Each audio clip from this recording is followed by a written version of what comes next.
민수기 22장 15절에서 30절입니다. 18절.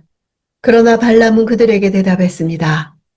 발락이 은과 금으로 가득 찬 자기 집을 내게 준다 해도 나는 내 하나님 여호와의 명령에 어긋나는 것은 크든 작든 할 수 없습니다. 어긋난다는 단어는 강을 건넌다는 뜻입니다. 강을 건너지 않는 것처럼 하나님이 주신 말씀의 한계를 건너가지 않겠다는 의사를 밝히고 있는 것입니다. 실상 발람의 이 말은 진심이 아닌 거짓 종교인의 위선에 불과했습니다. 발람은 이러한 말로써 자신이 하나님의 말씀에 충실한 것처럼 위장했지만 실제로는 하나님의 뜻을 번복시키려 했던 것입니다. 19절. 당신들도 여기서 오늘 밤 묵으시오. 그러면 여호와께서 내게 무슨 말씀을 더 하시는지 알려주겠습니다.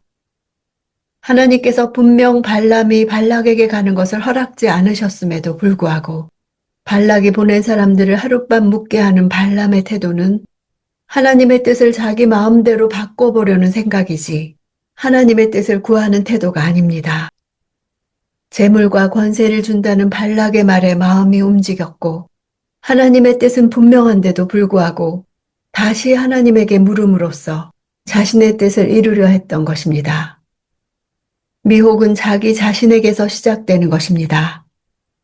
무슨 말씀을 더 하시는지는 하나님의 말씀을 더 정확히 들으려는 것이 아니라 자기가 듣고 싶은 것을 얻어내려는 것입니다. 베드로 후서는 발람이 불의의 삭슬 사랑했다고 말하고 있습니다. 20절. 그날 밤 하나님께서 발람에게 와서 말씀하셨습니다. 이 사람들이 너를 부르러 왔으면 그들과 함께 가거라. 하지만 너는 내가 네게 말하는 것만 해야 한다. 발람은 가라는 답을 얻었습니다. 그러나 그것은 하나님께서 흔쾌히 가라고 허용하신 것이 아니라 재물과 권세의 유혹에 눈이 어두워 이미 모압으로 가고자 결정한 발람의 사악한 생각을 강제적으로 막지 않으셨음을 나타내는 것입니다. 이미 발람은 하나님께서 가지 말라는 명령을 내리셨지만 사람들을 머물게 함으로써 모압에 가는 쪽으로 마음이 기울어져 있었습니다. 이와 같이 인간의 사악한 생각에 대해 하나님께서 허용하신 것은 하나님의 뜻이 아니었습니다. 이는 하나님의 심판을 암시하는 것이기도 합니다. 하나님께서는 발람이 모압으로 가는 것에 대해서는 그의 자유의지에 맡기셨지만 가서 말하게 될 예언의 내용은 철저히 간섭하시겠다는 의지를 피력하십니다. 22절. 그러나 하나님께서는 그가 가는 것에 대해 진노하셨습니다. 그래서 여호와의 천사가 그를 대적하기 위해 길 가운데 섰습니다.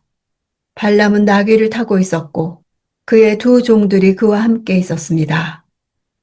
하나님이 노하신 이유는 그가 발락의 요구대로 이스라엘을 저주하여 많은 재물을 얻으려는 생각을 마음에 품고 하나님의 뜻과는 다른 길을 택했기 때문입니다. 하나님의 뜻에 온전히 순종하기를 원했으나 그는 자신의 욕심을 따라 행동한 것입니다. 23절. 나귀는 여호와의 천사가 칼을 손에 빼든 채 길에 서 있는 것을 보고는 길에서 벗어나 밭으로 들어갔습니다. 발람이 길로 돌아가게 하려고 나귀를 때렸습니다. 나귀와 관련된 해프닝은 3번 연속됩니다. 여호와의 천사를 보지 못한 발람은 나귀가 아무 이유 없이 말썽을 부리는 것으로 간주했습니다. 24절. 그러자 여호와의 천사가 두 포도원 벽 사이의 좁은 길에 섰습니다. 좁은 길이란 단어는 손바닥이란 단어와 동일한 어원을 갖는 단어입니다. 손바닥처럼 좁은 길을 가리킵니다. 나귀와 발람이 그 어느 쪽으로도 피할 곳이 없는 긴박한 상황에 빠졌음을 보여줍니다. 26절. 그때 여호와의 천사가 앞으로 나와 오른쪽이나 왼쪽으로 벗어날 수 없는 좁은 곳에 섰습니다. 좁은 곳은 한 사람이 겨우 일어서 있을 정도로 좁은 장소를 가리킵니다. 사방이 에워싸여져서 답답하여 고통을 느끼게 할 정도로 좁음이란 의미를 지닙니다. 오른쪽이나 왼쪽이란 오른손, 왼손으로도 번역되어 공간이 너무 좁아 오른손이나 왼손을 움직일 수조차 없다는 긴박감을 느끼게 합니다. 하나님을 대적하는 자는 처음에는 평탄한 길을 걸으나 마침내 좁은 길을 거쳐 고통을 느낄 정도에까지 이를 수밖에 없음을 보여줍니다. 여호와의 사자에 대해 영적으로 눈을 뜬 존재는 스스로 어쩔 수 없는 무력감을 깨닫고 저항할 것을 포기하나 영적으로 우둔한 자는 끝내 깨닫지 못하고 오히려 더욱 큰 악행만 되풀이하는 것을 보여줍니다. 27절 나귀가 여호와의 천사를 보자 발람 밑에서 주저앉았습니다. 그러자 발람이 화가 나서 지팡이로 나귀를 때렸습니다.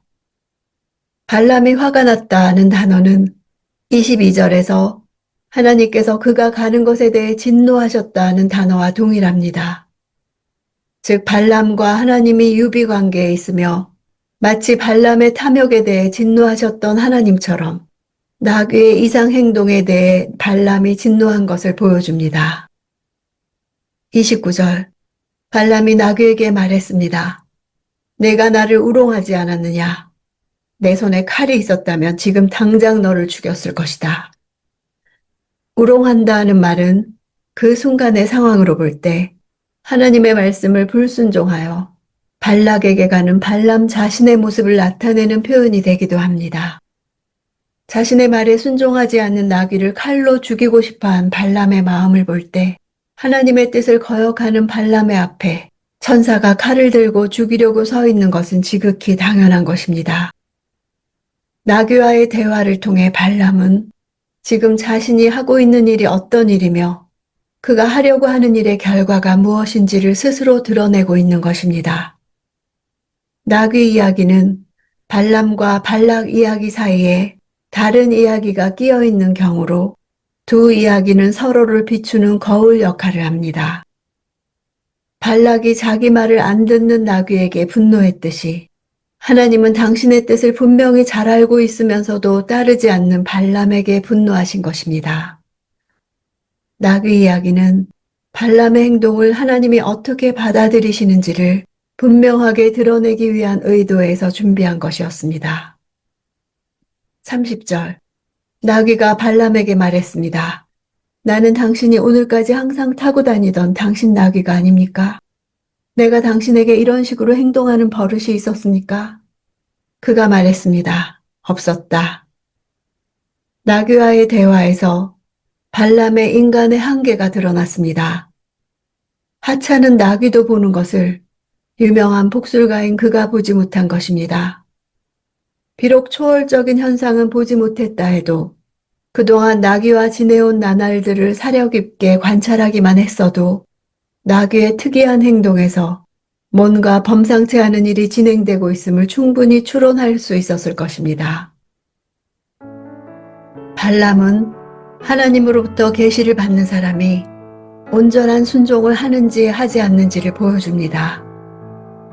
발람은 하나님의 뜻을 분명히 알았어도 하나님의 뜻보다는 자신의 탐욕을 따라간 것입니다.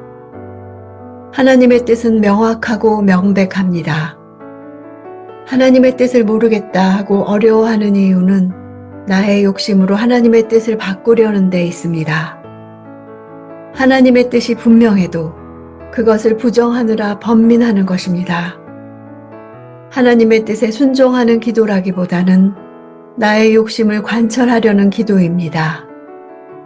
하나님으로 하여금 나의 욕심을 따라 살 수 있도록 허락하시기를 기도합니다.